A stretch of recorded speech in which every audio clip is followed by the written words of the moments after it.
baby!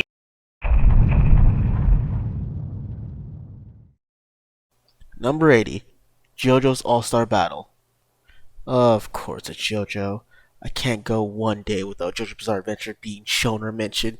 Every once in a while, there comes a game that is the epitome of fun, and this game is that. JoJo All-Star Battle is a very interesting little game, especially with all the controversy, fake controversy around it, and how hard it took to get this thing localized. And thank God it did, because this is probably one of the rare Bamco games that isn't Tekken. That I put a lot of hours in. I genuinely enjoyed this game, and man, it's such a fan service game to the T. Having all these dream matchups, having both DOs throw down, having Giorno face off against Polnareff is fun, and being able to beat the ever-loving shit out of Poochie with Caesar is so much fun. Yeah, good game.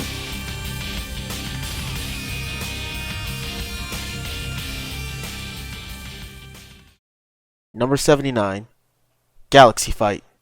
Galaxy Fight is a game that is not the most well known of the twin Sunsoft fighters, but it has its charm.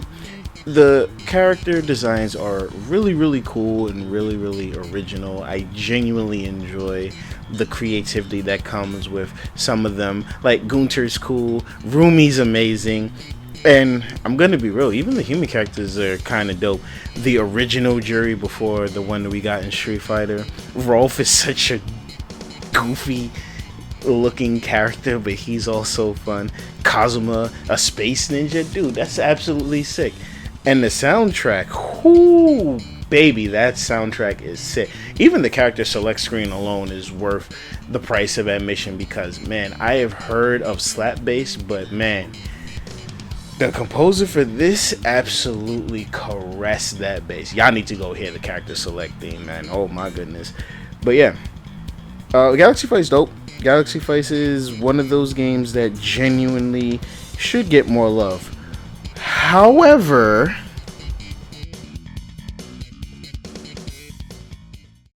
Number 78, Waku Waku 7. I've heard about this from Rock.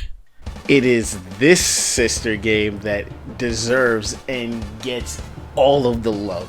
Waku Waku 7 is probably one of the most unintentionally amazing games to ever exist in the fighting game sphere, because it's technically a parody game, but this parody game has so much charm and so much in terms of depth that you forget that it's supposed to be a joke game. And with the clash of different styles, when you see Polytank Z, which is clearly a joke, and then you see how straightforward and serious a character like Slash is, and then you have the JoJo reference that is Dandy J. Man, two JoJo reference so soon after a game. Anyway, the point is, Waku Waku 7 is considered to be one of the underground games that is a must to experience because of how silly a game can be, but how serious it can get. Also, Arena is bae. Don't at me.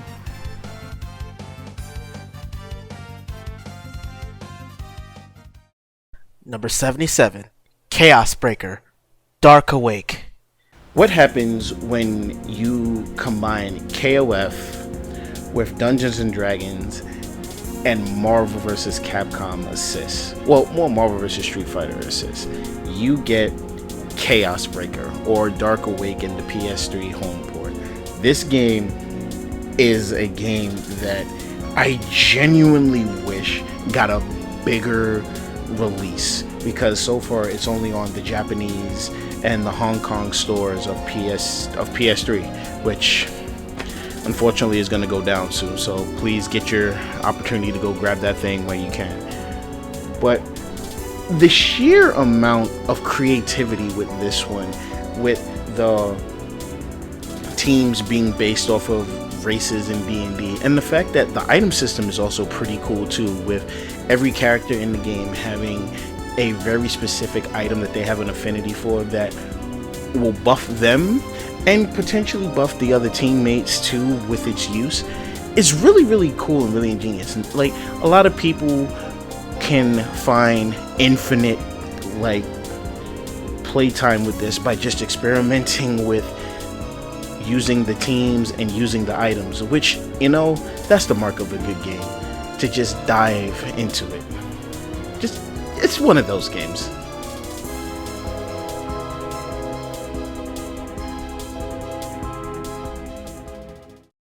Number 76, Virtua Fighter 2.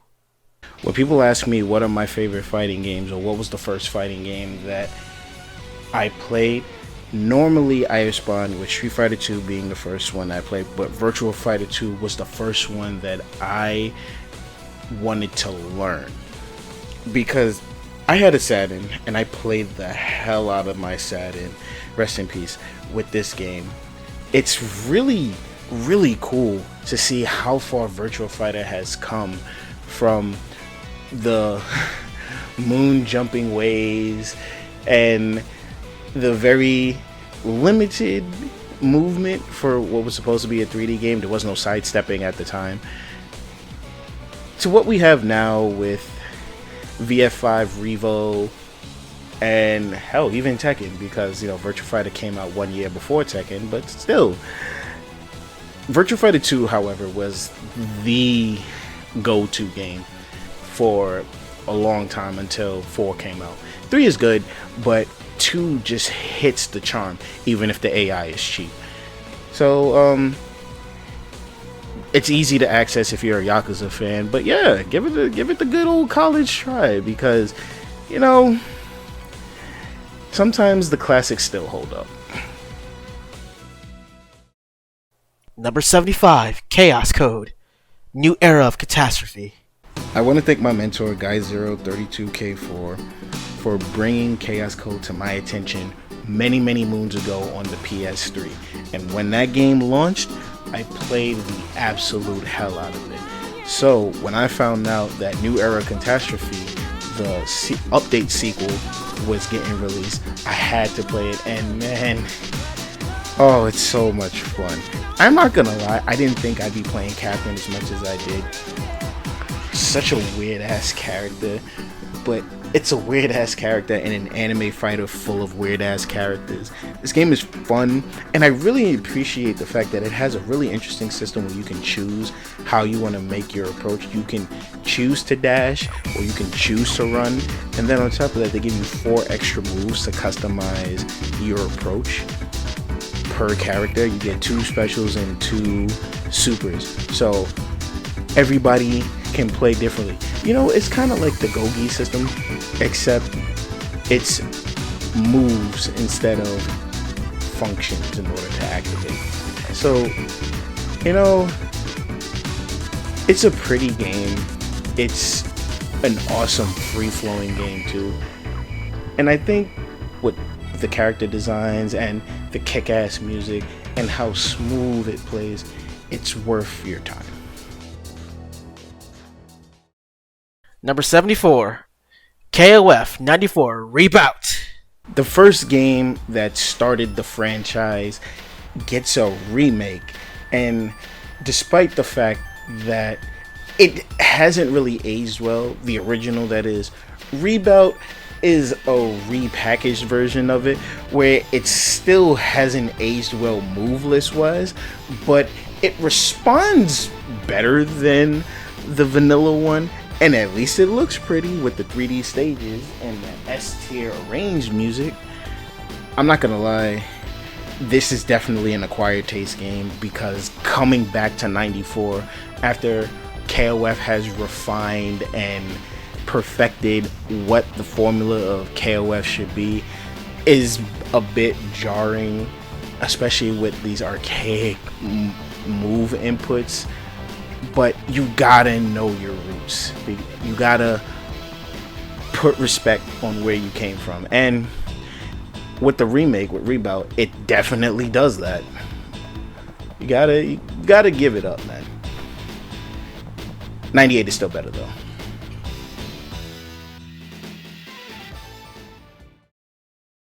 Number 73. God bless the ring. Wait, you bless rings now? Guys, God bless the ring.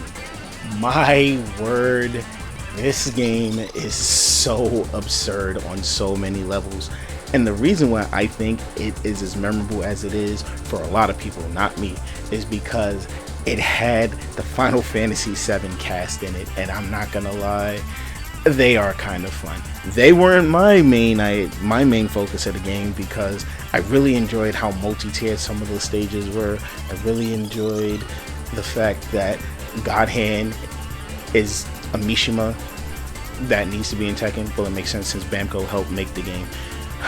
Man, I remember when Square used to be awesome before they had to do the merger, and they just were so wild and so creative and so innovative, and now man, it makes me sad. But back on topic of God Bless the Ring, it's such a weird arena fighter and such an interesting thing that it's memorable because of how weird it is. And you know what, I really hope it gets a re-release in the future. It really deserves it. Yeah, go play it.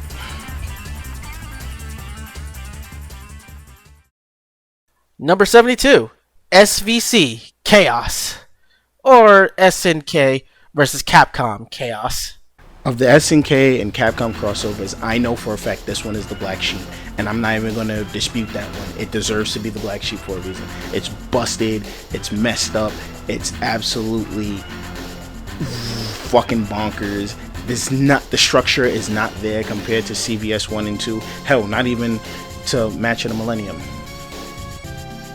But goddammit, this game is fucking fun. The fact that Max Mode is ramped up to insane degrees with how free form the canceling is, it's just something that you have to put a lot of respect and you gotta be in awe of how really insane the combo routes are in this game. And to be fair, this roster is absolutely sick, especially since Dimitri got such a glow up in this game. It's not even funny. And the fact that they found a way to put Hugo in this hardware that's older than like 2 of the Capcom arcade boards combined, it's a technical marvel to say the least, even though sometimes the game can be cheap. Also, it gave us Violent Ken.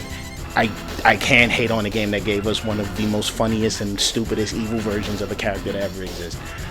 Oh yeah, Geese Infinite's too.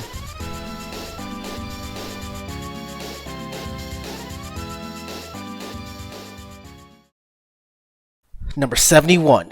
Mortal Kombat vs. DC. This game was something, as I've heard. Now, before all of y'all start coming out of the woodwork to complain and tell me that I'm out of my fucking mind and that I'm crazy and that I have CTE or whatever the fuck. One, I might, because see Shaq Food to get the lowdown on that. Two, playing this game in 2026, I have to say, it has to get some sort of recognition, because this game was what set the groundwork for what MK9 and the rest of what NRS made came to be. As much as I do not want to admit this thing did help with making NRS what it is now. I will say, yes, the finishers suck. Yes, they're dumb. But they're pretty funny if you're going to be real. Look at Lex Luthor's torso twist fatality. It's so stupid. It's so dumb. Flash's beatdown heroic brutality is dumb too. And we gotta admit, for their first time implementing an actual super meter, it could have been worse. It could have been Soul Calibur 5 levels of bad, but it's not. It's all right. It's entertaining, and yeah. Sub-Zero is fun. Sonya is silly. Playing Deathstroke in a fighting game for the first time before Injustice. Yeah, MK vs. DC is it's alright in my book. Please don't hate me.